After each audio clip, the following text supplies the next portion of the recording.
This story was originally shared online by someone who noticed small things going missing around their house.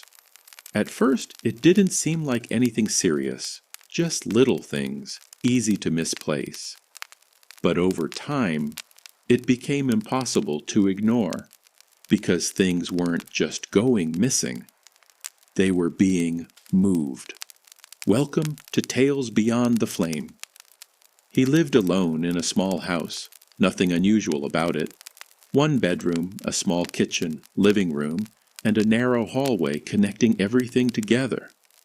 It was quiet, predictable, exactly how he liked it.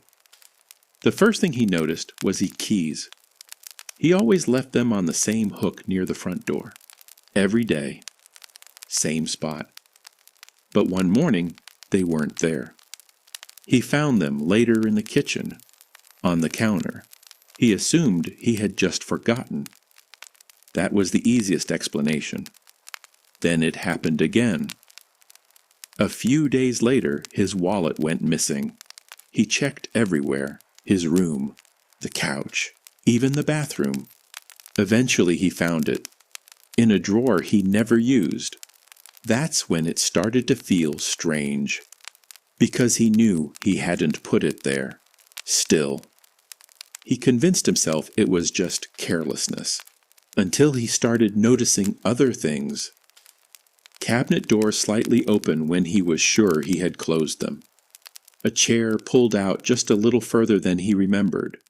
Lights on in rooms he hadn't been in. Always small, always easy to explain, but happening too often.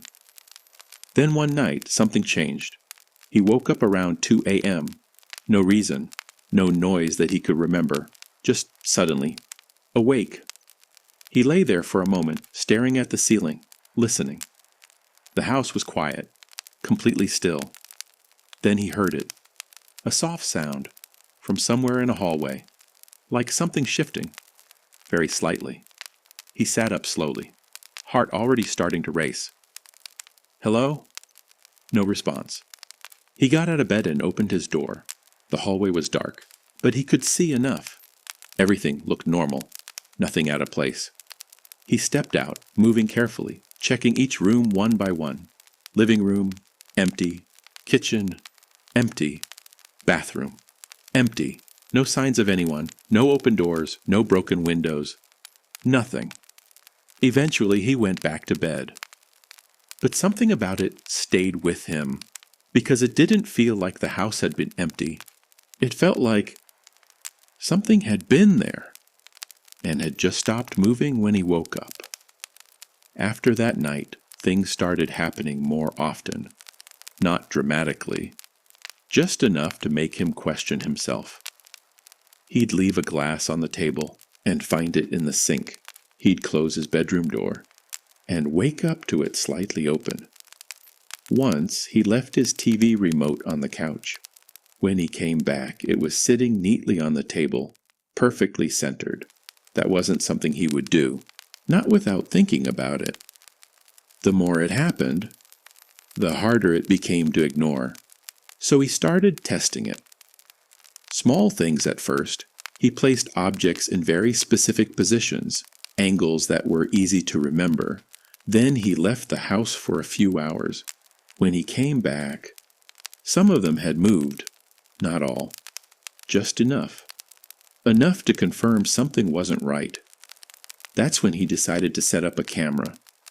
Nothing fancy, just his phone, recording overnight in the living room. He told himself it would prove he was overthinking things, that nothing would happen, that he'd wake up, check the footage, and realize it was all in his head. That night, he placed the phone facing the hallway, plugged in, recording, then went to bed. He didn't sleep much.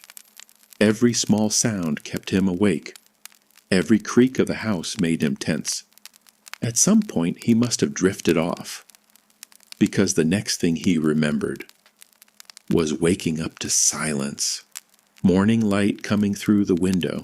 Everything normal. The house exactly how it should be.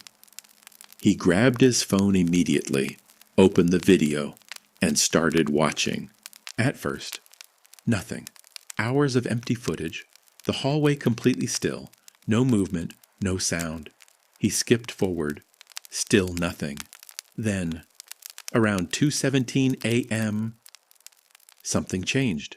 The camera adjusted slightly, just enough to refocus. And in the darkness of the hallway, something moved. At first, it was hard to tell what he was looking at. Just a shape, low to the ground, barely visible.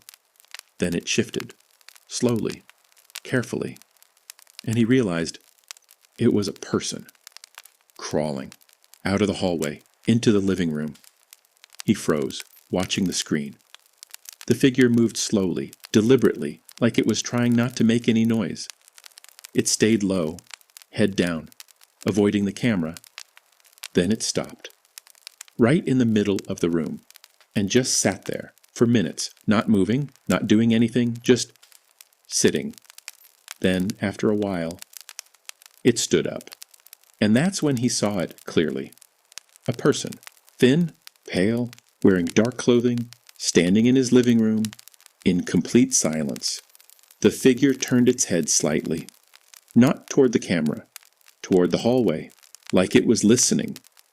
Then it walked out of frame, back into the hallway, and disappeared.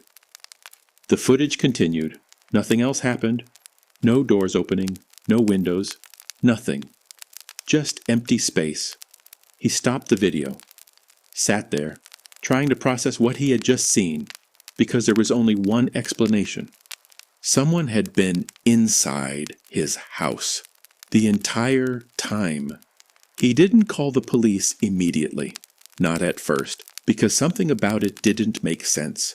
There was no sign of forced entry, no broken locks, no open windows, nothing to suggest someone had gotten in, and more importantly, no sign of them leaving. He checked every room again, every closet, every corner, nothing.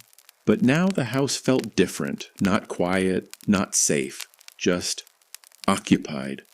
Like someone was still there, watching, waiting. That's when he realized something. There was one place he hadn't checked, the attic. He never used it, barely thought about it. Just a small hatch in the ceiling of the hallway. He grabbed a chair, stood beneath it, and slowly pushed it open. Darkness, complete. He hesitated, then lifted himself up slightly, just enough to look inside, and that's when he saw it. A blanket, folded, tucked into the corner, and beside it, empty food wrappers, water bottles, and something else. A small gap in the insulation, just wide enough for someone to look down through, directly into the hallway. He stepped back immediately, heart racing, because it meant one thing. They hadn't just been inside his house. They had been living above him, watching him, learning his routine, waiting until he slept, to come down. He left the house that day, didn't go back alone, and when the police finally searched the attic, they found signs that someone had been there for weeks, but whoever it was already gone.